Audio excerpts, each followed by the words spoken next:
தமிழ் ஒளிச்சித்திரம் நேயர்களுக்கு வணக்கம்.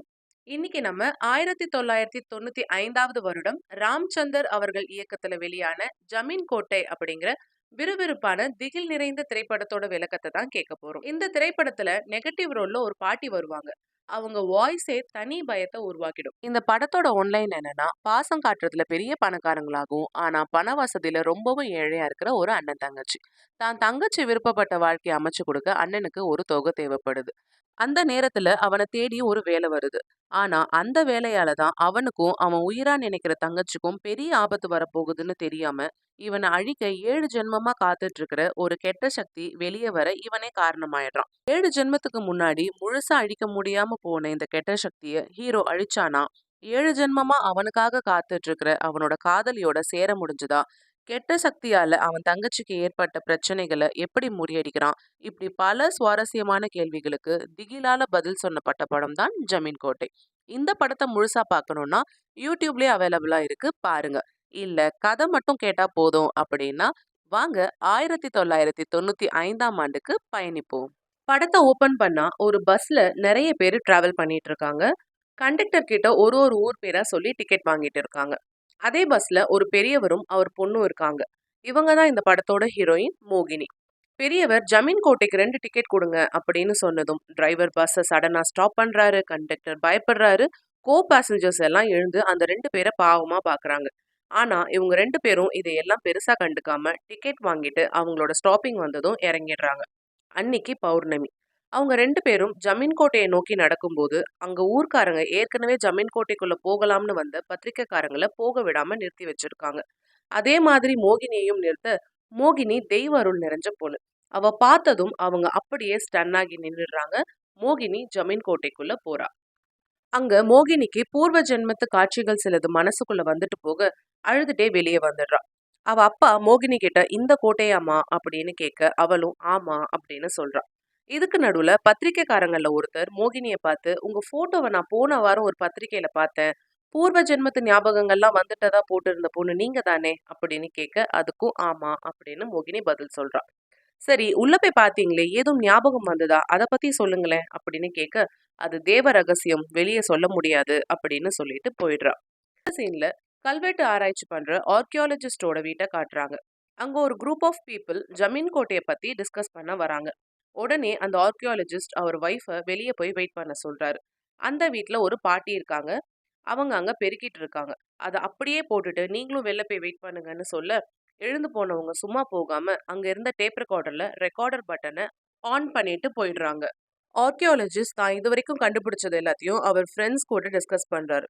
அதாவது அங்க ஒரு பெரிய ஜமீன் வாழ்ந்ததாகவும், அவரோட சொத்துக்கள் எல்லாமே ஜமீன் கோட்டைக்கு பக்கத்துல இருக்கிற கருவாப்பட்டிங்கிற ஊர்ல இருக்கிற ஒரு நிலத்துக்கு அடியில புதைஞ்சிருக்கிறதாகவும் ஒரு தரப்பு மக்கள் சொல்றாங்க. ஆனா இன்னும் சிலர் அந்த ஜமீன் சாகாவரம் பெற சைத்தான வழிபட்டதாகவும், அதே ஜமீன் சேர்ந்த பத்தினி பெண்கள் தங்கள் உயிரை அர்ப்பணிச்சு அந்த ஜமீனை கொன்னுட்டதாகவும், இருந்தாலும் அந்த இதயம் மண்ணுக்குள்ள இன்னும் துடிச்சிட்டே இருக்கிறதாகவும், அங்க போற எல்லாரையும் அது காவு வாங்குதுன்னு இன்னொரு தரப்பு மக்கள் பேசிக்கிறதாகவும் சொல்றாரு. இதுக்கப்புறம் இது சம்பந்தமா என்ன பண்ணலாம்னு அடுத்த மீட்டிங்ல முடிவு பண்ணலாம் அப்படின்னு சொல்லிட்டு எல்லாரும் கிளம்ப, வெளியில நின்னுட்டு இருந்த ஒய்ஃபையும் வேலைக்கார பாட்டியும் ஆர்கியாலஜிஸ்ட் வீட்டுக்குள்ள வர சொல்றாரு. பாட்டி நான் இவ்வளோ நேரம் ரெக்கார்டிங்ல போட்டு வச்சிருந்த டேப் ரெக்கார்டரை ஆஃப் பண்ணிட்டு அந்த கேசட்டை எடுத்துட்டு போய் வெளியில வெயிட் பண்ணிட்டு இருக்கிற பிரகாஷ் மாணிக்கம்னு 2 பேரை பார்த்து கொடுத்துட்டு வந்துடுறாங்க. பிரகாஷும் மாணிக்கமும் அந்த கேசட்ல பேசிட்டு இருக்கிறத கேட்டுட்டு அவங்க குறிப்பிட்டு சொன்ன அந்த இடத்த விலைக்கு வாங்கி ஃபுல்லா தோண்டி பார்க்கறாங்க. அப்போ அவங்களுக்கு அங்க ஒரு பெரிய பெட்டி கிடைக்குது. அந்த பெட்டி கிடைச்சதும் இவ்வளோ நேரம் அந்த இடத்த தோன்றதுக்காக அவங்களுக்கு வேலை பார்த்துட்டு இருந்த கூலியால கொன்னுடுறாங்க. வெளியே போய் அவன் எதுவும் உண்மையே சொல்லிடக்கூடாதுங்கிறதுக்காக. என்னதான் பெட்டி கிடைச்சாலும் இவங்களால அதை திறக்க முடியல. அப்போதான் அவங்களுக்கு பக்கத்து ஊர்ல மாடசாமின்னு ஒருத்தர் இருக்கிறதாகவும், எவ்வளோ பெரிய பெட்டியா இருந்தாலும் அசால்ட்டா திறப்பாரு அப்படின்னு கேள்விப்பட்டு மாடசாமியை தேடிக்கிட்டு பக்கத்து ஊருக்கு இவங்க கிளம்புறாங்க. இவர்தான் இந்த படத்தோட ஹீரோ மாடசாமி. இவங்க மாடசாமியோட தங்கச்சி ராஜேஸ்வரி.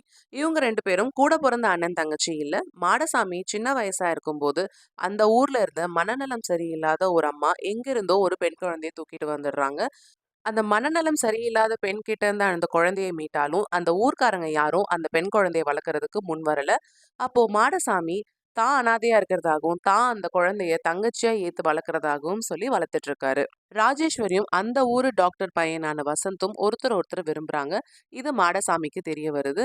உடனே அந்த டாக்டர் கிட்ட போய் சம்மதம் கேட்க அவங்களும் ஒத்துக்கிறாங்க. ஆனா ஒரு பெரிய தொகையை வரதட்சணையா கேக்குறாங்க. தான் தங்கச்சிக்காக எப்படியும் அந்த பணத்தை அரேஞ்ச் பண்ணி கொடுக்கறதா சொல்லி கல்யாணத்துக்கு சம்மதம் வாங்குறாரு. தங்கச்சியோட கல்யாணத்துக்கு தேவைப்படுற தொகையை சம்பாதிக்க அவரு டவுனுக்கு கிளம்புறாரு. அப்படி கிளம்பிக்கிட்டு இருக்கிற மாடசாமிய வழியிலேயே பிரகாஷும் மாணிக்கமும் பாத்துடுறாங்க. பார்த்த உடனே தாங்கிட்ட இருக்கிற பெட்டியை திறந்து கொடுக்கறதுக்கு 50,000 ரூபாய் விலை பேசி அப்பவே அந்த பணத்தையும் கொடுத்து மாடசாமியை கையோட கூட்டிட்டு போறாங்க. ஆனா அப்படி மாடசாமி கிளம்பும்போது நம்ம ஃபர்ஸ்ட் சீன்ல பார்த்த அந்த பெரியவர் உடனே ஓடி வந்து, மாப்பிள்ள நீங்க வந்து போகக்கூடாது, நீங்க போனீங்கன்னா அது உங்க உயிருக்கு நல்லது இல்ல அப்படின்னு என் பொண்ணு சொன்னா போகாதீங்க அப்படின்னு சொல்லி தடுக்க, இது வரைக்கும் இவரை யாருன்னே பார்த்தது இல்ல, இவர் சொல்றத நம்ம ஏன் கேட்கணும் அப்படின்னு அவர் பேச்சை உதாசீனப்படுத்திட்டு மாடசாமி அவங்க கூட கிளம்பிடுறாரு. அடுத்த சீன்ல மாடசாமி, பிரகாஷ், மாணிக்கம் 3 பேருமே ஜமீன் கோட்டைக்குள்ள போறாங்க. அங்கதான் அந்த பெட்டி இருக்கு. அந்த பெட்டிய திறக்க கொஞ்சம் சிரமப்படுறாங்க. ஆனா கடைசியா மாடசாமி தொறந்து குடுத்துடுறாரு. எங்க இவன் போய் வெளியில எல்லாத்தையும் சொல்லிடுவானோ அப்படின்னு சொல்லிட்டு பிரகாஷும், மாணிக்கமும் மாடசாமிய கொல்ல முயற்சி பண்றாங்க. ஆனா மாடசாமி இவங்க 2 பேரையும் அடிச்சு போட்டுட்டு, என்ன தாண்டி இந்த விஷயம் எங்கேயும் வெளில போகாது. ஏன்னா என் தங்கச்சிக்கு தேவைப்படுற பணத்த நீங்க குடுத்துருக்கீங்க. நான் எங்கேயும் சொல்ல மாட்டேன் அப்படின்னு சொல்லிட்டு கிளம்பி போயிடுறாரு. ஆனா, இவங்க இதெல்லாம் பேசிட்டு இருக்கிறத, இவ்ளோ நேரமும் நம்ம பார்த்த அந்த வேலைக்கார கிழவி வெளில நின்னு கேட்டுட்டு இருக்காங்க. மாடசாமி கிட்ட அடி வாங்கின பிரகாஷும் மாணிக்கமும் கொஞ்ச நேரம் கழிச்சு வந்து அந்த பெட்டியை திறக்கறாங்க. அந்த பெட்டிக்குள்ள ஒரு செப்பு தகடு மட்டும் தான் இருக்கு. மாணிக்கம் ஒரு ஆர்கியாலஜி ஸ்டூடெண்ட் அப்படிங்கறதுனால அந்த செப்பு தகடுல இருக்கிற வட்ட எழுத்துக்களை படிச்சு இதுக்கு என்ன மாதிரி பூஜை பண்ணா அந்த புதையல் கிடைக்கும் அப்படிங்கிற டீட்டெயில் எல்லாத்தையுமே வந்து பிரகாஷ் கிட்ட சொல்லிடுறாங்க. ஸோ நெக்ஸ்ட் டே நம்ம வந்து அந்த பூஜையை பண்ணி புதையல் எடுக்கிறதுக்கான வேலையை பார்க்கலாம் அப்படின்னு சொல்லிட்டு அப்போதைக்கு அங்கேருந்து கிளம்புறாங்க. அடுத்த நாள் பிரகாஷும் மாணிக்கமும் பூஜைக்கு தேவைப்படுற பொருட்களை எல்லாம் எடுத்துக்கிட்டு ஜமீன் கோட்டைக்குள்ள போறாங்க.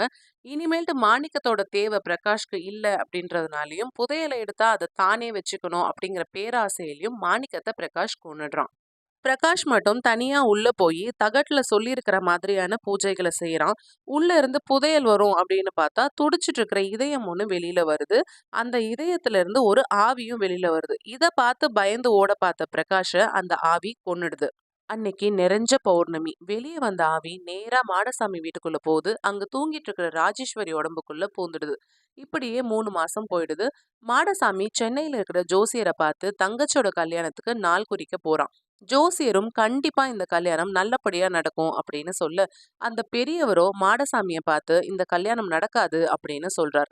மாடசாமி முதல்ல பெரியவர் கால்ல விழுந்து இப்படியெல்லாம் சொல்லாதீங்க, என் தங்கச்சி கல்யாணம் நல்லபடியா நடக்கும்னு சொல்லுங்க அப்படின்னு கெஞ்சுறான். அப்பவும் பெரியவர், இல்ல மாப்பிள்ள, என் பொண்ணு சொல்லிட்டா இந்த கல்யாணம் நடக்காதுன்னு, அதனால கண்டிப்பா நடக்காது அப்படின்னு சொல்ல, இதுல கோவம் அடைஞ்ச மாடசாமி பெரியவரை தாக்குறான். மக்கள் எல்லாம் தடுக்க அந்த போலீஸ் வந்துடுது. மாடசாமியை கைது பண்ணி கூட்டிட்டு போயிடுறாங்க. விடிஞ்சா தங்கச்சிக்கு நிச்சயதார்த்தம். போலீஸ் கிட்ட எவ்வளவோ கெஞ்சி பாக்குறான் மாடசாமி. ஆனா போலீஸ் விடல. அன்னைக்கு வெள்ளிக்கிழமையா இருக்கிறதுனால மாடசாமியால திங்கக்கிழமை தான் ஊருக்கு போக முடியுன்ற நிலைமை ஏற்படுது. இருந்தாலும் தங்கச்சி நிச்சயதார்த்தம் நடக்கணும் அப்படிங்கிறதுனால மாடசாமி கூடவே இருக்கிற அவனோட நண்பன் தங்கச்சி நிச்சயத்தை நல்லபடியா நடத்த முயற்சி பண்றான். அண்ணனை போலீஸ் அரெஸ்ட் பண்ணிட்டாங்க அப்படின்னு தெரிஞ்ச ராஜேஸ்வரி அழுதுட்டே இருக்கா. ஊர்க்காரங்க எல்லாம் சேர்ந்து அவளை தேத்தி நிச்சயத்துக்கு தயாராக சொல்றாங்க. மாப்பிள்ளை வீட்டு ஆளுங்க எல்லாம் வந்ததும் ராஜேஸ்வரி தயாராகி அறையை விட்டு வெளியே வர பாக்குறா. ஆனா அவ அங்க முகம் பாக்குற கண்ணாடியில போகாதே அப்படின்னு எழுத்து வருது. பயந்த பொண்ணு ராஜேஸ்வரி அவ தோழிய கூப்பிட அந்த பொண்ணு வந்து பார்த்தா கண்ணாடியில ஒண்ணுமே இல்ல. ஏதோ ஒரு கண்ணுக்கு தெரியாத உருவம் வெளியே போற ராஜேஸ்வரியோட புடவைய புடிச்சு இழுக்குது. அவ கையில கொண்டு போற காஃபி டம்ளர்ல ஆவி உட்கார்ந்துட்டு இருக்கு. இதுதான் ஆவி பறக்க காஃபி குடுக்கறதோ என்னமோ. ஆனா ராஜேஸ்வரி பயந்து கத்தி அப்படியே மயக்கம் போட, வருங்கால மாமியாரே டாக்டர் தானே, அவங்களே நாடி புடிச்சு பார்க்க அப்செட் ஆயிடுறாங்க. மாடசாமி வந்ததும் நிச்சயம் பண்ணிக்கலாம் அப்படின்னு சொல்லிட்டு கிளம்பிடுறாங்க. மாப்பிள்ளை நிச்சயம் பண்ணிட்டு போலாம் அப்படின்னு எவ்வளவோ கெஞ்சுறான். ஆனா டாக்டர் அம்மா முறைச்சிட்டு கிளம்பிடுறாங்க. வீட்டுக்கு வந்த வசந்த் அம்மா கிட்ட நிச்சயம் பண்ணாம வந்ததுக்கு சண்டை போட, நீ பார்த்த வேலைக்கு மாடசாமி வந்தா மன்னிப்பு கேட்டுட்டு அப்புறம் தான் நிச்சயம் பண்ணணும் அப்படின்னு அம்மா சொல்ல, வசந்துக்கு ஒன்னும் புரியல. அப்போதான் அம்மா சொல்றாங்க, ராஜேஸ்வரி 3 மாசம் கர்ப்பமா இருக்கா அப்படின்னு சொல்ல, வசந்த் கொதிச்சு போயிடுறான். அவன் அம்மா கிட்ட அதுக்கு சத்தியமா தான் காரணம் இல்லைன்னு உடனே ராஜேஸ்வரி கிட்ட தனக்கு ஏன் இப்படி ஒரு துரோகத்தை பண்ணானும் கேட்டுட்டு வரேன் அப்படின்னு சொல்லிட்டு கோவமா கிளம்புறான். அங்கதான் ராஜேஸ்வரி உடம்பு ஆவி லீஸுக்கு எடுத்து 3 மாசம் ஆச்சே.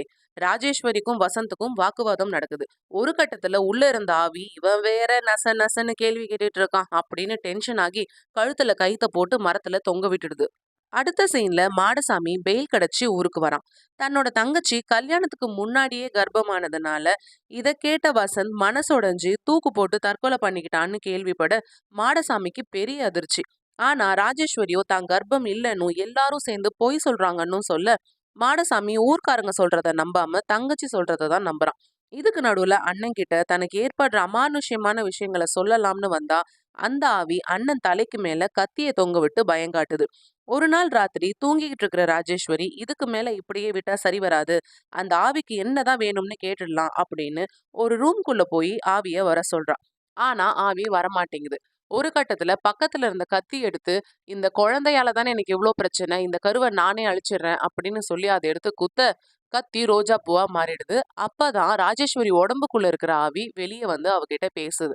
தனக்கு தேவை அவளால ஏற்படுற அந்த கருதானோ, அது வரைக்கும் அவளை எதுவுமே ஆகாம பத்திரமா நான் பார்த்துப்பேன். உன்னால வெளியிலயும் எந்த உண்மையும் சொல்ல முடியாது அப்படின்னு அவளை மிரட்டிட்டு திரும்ப அவ உடம்புக்குள்ளேயே போயிடுது. இதுக்கு நடுவுல ஊர்ல இருக்கிற சில காளி பசங்க ராஜேஸ்வரியோட நடத்தைய கேள்விக்குறியாக்கி பேச இதை கேக்குற மாடசாமி அவங்க கூட சண்டை போடுறான். ஊர் மக்கள் எல்லாம் சேர்ந்து சண்டையை விலக்கி விட அப்போ மாடசாமி அவங்க கிட்ட இந்த காளி பசங்க தன்னோட தங்கச்சியை பத்தி தப்பா பேசுறாங்கன்னு சொல்ல அதுக்கு ஊர்க்காரங்களோ டாக்டர் கிட்ட செக்அப் பண்ணி ஒரு ரிப்போர்ட் எடுத்துட்டு வந்து இவனுங்க மூஞ்சில வீசி பதில் சொல்றதை விட்டுட்டு ஏன் இப்படி சண்டை போட்டுட்டு இருக்க அப்படின்னு கேட்க உடனே மாடசாமி வீட்டுக்கு போய் ராஜேஸ்வரிய டாக்டர் வீட்டுக்கு கிளம்ப சொல்றான். ஆனா ராஜேஸ்வரியோ அதாவது அவ உடம்புல இருக்கிற ஆவி செக்கப்க்குலாம் போக வேண்டாம் அப்படின்னு சொல்லுது. ஆனா மாடசாமியோ தன்னை தானே காயப்படுத்திக்கிறான். ஒரு கட்டத்துல மாடசாமி கூட போயே ஆக வேண்டிய கட்டாயம் ஏற்படுது ராஜேஸ்வரிக்கு. அந்த ஆவியும் அதோட பவர் எல்லாம் யூஸ் பண்ணி கார் டயரை பஞ்சர் பண்ணிடுது. சரி குதிரை வண்டியில போலாம்னு கிளம்புனா குதிரையை பயமுறுத்தி ஓட வைக்குது. ஆனா இன்னைக்கு டாக்டர் கிட்ட போயே ஆகணும்னு இருந்த மாடசாமி தான் தங்கச்சிய வண்டியில உட்கார வச்சு அவனே 5 மைல் இழுத்துட்டு போறேன்னு சொல்லிட்டு கிளம்புறான். மாடசாமி தன்னோட தங்கச்சிய வண்டியில கூப்பிட்டுட்டு போய்கிட்டு இருக்கும்போது வழியில அந்த பெரியவர் வந்துடுறாரு. அப்போ மாடசாமி அந்த பெரியவர்கிட்ட சொல்றான், இது வரைக்கும் நீங்க சொன்ன மாதிரி தான் எல்லாமே நடந்திருக்கு அப்படின்னு அவன் சொல்ல, ஆமா இப்பவும் நான் சொல்றேன், ஊர்க்காரங்க சொன்ன மாதிரி உங்க தங்கச்சி கர்ப்பமா தான் இருக்கா அப்படின்னு சொல்ல, பெரியவர் இப்படி சொன்னதும் மாடசாமிக்கு ஒரே குழப்பமாகுது. ஆனா ராஜேஸ்வரி அவனை யோசிக்க விடாம பின்னாடி இருந்து நீங்க என்ன டாக்டர் கிட்டே கூட்டிட்டு போங்க, எல்லாரும் பொய் சொல்றாங்க, இந்த பெரியவர் கூட பொய் தான் சொல்றாரு அப்படின்னு சொல்ல மாடசாமிக்கு ஒரே குழப்பம். அதுக்குள்ள ஆவி தன்னோட சக்திய பயன்படுத்தி கீழ இருக்கிற சேறு, தண்ணி எல்லாத்தையும் சேர்த்து ஒரு ஆம்னி காரு அதுக்குள்ள ஒரு டாக்டர உருவாக்கிடுது. உருவாக்கி அந்த வழியா வர்ற மாதிரி வர வைக்க, அப்போ மாடசாமி டாக்டர் உங்கள தேடி தான் வந்துட்டுருக்கேன். என் தங்கச்சிய எல்லாருமே வந்து கர்ப்பமா இருக்கிறதா சொல்றாங்க. நீங்க கொஞ்சம் செக் பண்ணுங்க அப்படின்னு சொல்ல, அந்த டாக்டரும் இறங்கி வந்து அப்படியெல்லாம் ஒண்ணும் இல்லையே, உங்க தங்கச்சி கர்ப்பமாலாம் இல்ல அப்படின்னு சொல்ல பெரியவரும் அந்த டாக்டர் கிட்ட கண்டிப்பா அந்த பொண்ணு கர்ப்பமா தான் இருக்கு. இதுல சந்தேகமே கிடையாது அப்படின்னு சொல்ல, டாக்டர் பெரியவர்கிட்ட போயிட்டு கண்ல இருக்கிற கண்ணாடிய கழட்டினா, அந்த டாக்டருக்கு கண்ணே இல்ல. அப்போ வந்திருக்கிற டாக்டர் பேய்ன்னு பெரியவருக்கு தெரிஞ்சிருது. அந்த டாக்டரும் அங்கேருந்து கிளம்பி போயிடுறாங்க. திரும்பவும் அந்த பெரியவர் மாடசாமி கிட்ட போய் அந்த டாக்டர் பொய் சொல்றாங்க அப்படின்னு சொல்லி, இந்த வாட்டி மாடசாமி கோவப்படுறான். அதான் டாக்டரே இல்லன்னு சொல்றாங்க. சும்மா நீங்க என்ன வந்து என் தங்கச்சிய கர்ப்பம் கர்ப்பம்னு சொல்லிக்கிட்டு இருக்கீங்கன்னு சொல்லி சண்டைக்கு போக அந்த பிரச்சனையில பெரியவர் கையில இருந்த தண்டத்த மாடசாமி உடைச்சிடுறான். ஸோ இவ்ளோ நேரம் அவர காப்பாத்திட்டு இருந்த தெய்வ சக்தி இப்போ இல்ல. இத சந்தர்ப்பத்த பயன்படுத்தி ராஜேஸ்வரி மேல இருக்கிற கல்லெல்லாம் உருட்டி விட, அது பெரியவர் மேல வந்து விழுந்து பெரியவர் அங்கேயே இறந்து போறாரு. ஆனா இறக்கறதுக்கு முன்னாடி பெரியவர் மாடசாமி கிட்ட, "இப்போ இருக்கிறது உங்க தங்கச்சியே இல்ல. அவ உடம்புல ஒரு ஆவி இருக்கு. அதனால அவ வயித்துல இருக்கிற குழந்தைய நீங்க அழிக்கணும். இல்லன்னா அது பெரிய ஆபத்தா முடியும். தயவு செய்து இந்த பிரச்சனையெல்லாம் சரியாகணும்னா 7 ஜென்மமா கண்ணகி விரதம் இருக்கிற என் பொண்ணு பக்கத்துல இருக்கிற அம்மனூர் கோயில்ல இருக்கா. போய் பாருங்க அப்படின்னு சொல்லிட்டு செத்து போயிடுறாரு. அப்போ வண்டியில இருந்து இறங்கி வந்த ராஜேஸ்வரி பெரியவர் இறந்து போயிருக்கிறத பாத்துடுறா. ஆனா ராஜேஸ்வரியோட முகம் கீழே தரையில தேங்கி கிடக்குற தண்ணியில ரிஃப்ளெக்ட் ஆகுது. அது ராஜேஸ்வரி முகமா இல்லாம ஆவியோட முகமா இருக்கிறத மாடசாமி பாத்துடுறான். பார்த்த மாடசாமி உடனே அதுக்கு ரியாக்ட் பண்ணாம அமைதியா எழுந்து போறான். அப்போ பின்னாடி வந்த ராஜேஸ்வரி பெரியவர் உங்ககிட்ட ஏதாவது சொன்னாரானா அப்படின்னு கேட்க, சொன்னாருமா நீ கர்ப்பம் இல்ல அப்படின்னு சொல்லிட்டு செத்து போயிட்டாரு அப்படின்னு சொல்லி இப்போதைக்கு ராஜேஸ்வரியை நம்ப வச்சு வீட்டுக்கு கூட்டிட்டு போயிடுறான். இது வரைக்கும் நடந்ததை எல்லாம் மாடசாமி யோசிச்சு பார்க்கறான். பெரியவர் சொன்னதுல இருக்கிற உண்மை இப்போதான் அவனுக்கு புரியுது. அன்னைக்கு ராத்திரியே பக்கத்து ஊரான அம்மனூர்ல இருக்கிற கண்ணகி கோயில்ல இருக்கிற பெரியவரோட பொண்ணை பாக்குறதுக்காக அப்பவே கிளம்புறான். அப்பயும் அந்த ஆவியால சில சில பிரச்சனைகள் வருது. ஆனா அது எல்லாத்தையும் தாண்டி அவன் போய் அங்க மோகினிய பாத்துடுறான். மோகினி 7 ஜென்மமா மாடசாமிக்காக காத்துட்டு இருக்கிறதையும் சொல்றா. உடனே மாடசாமி மோகினிய அங்கேயே கல்யாணமும் பண்ணிக்கிறான். அப்போதான் மோகினி 7 ஜென்மங்களுக்கு முன்னாடி என்ன நடந்தது அப்படிங்கிற உண்மையை மாடசாமி கிட்ட சொல்ல ஆரம்பிக்கிறான். 7 ஜென்மங்களுக்கு முன்னாடி அன்னைக்கு தான் மோகினிக்கும் மாடசாமிக்கும் கல்யாணம் நடக்க வேண்டியது. மோகினி கல்யாண மேடையில காத்துக்கிட்டு இருக்கா. ஆனா ஜமீன பக்கத்து நாட்டு அரசன் சிறைப்பிடிச்சிட்டு போனதுனால தளபதியான மாடசாமி ஜமீனை மீட்டு கூட்டிட்டு வந்துட்டு இருக்கான். அப்போ அவங்க வழியில 4 பேர் இறந்து போன நபரோட சடலத்தை அடக்கம் பண்றதுக்காக தூக்கிட்டு போயிட்டு இருக்காங்க. எப்பவும் அரண்மனையிலேயே மது மங்கைன்னு போதையிலேயே இருக்கிற ஜமீனுக்கு வெளி உலகம் தெரியல. அதனால என்ன தூக்கிட்டு போறாங்க அப்படின்னு கேட்க, அந்த மனிதர் இறந்துட்டாரு, அதனால அடக்கம் பண்ண தூக்கிட்டு போறாங்க அப்படின்னு தளபதி சொல்றாரு. ஐயோ பாவம், பொதுமக்களுக்கு இப்படி ஒரு தண்டனையா அப்படின்னு ஜமீன் கேட்க, இது தண்டனை இல்ல, விதி அப்படின்னு சொல்றாரு.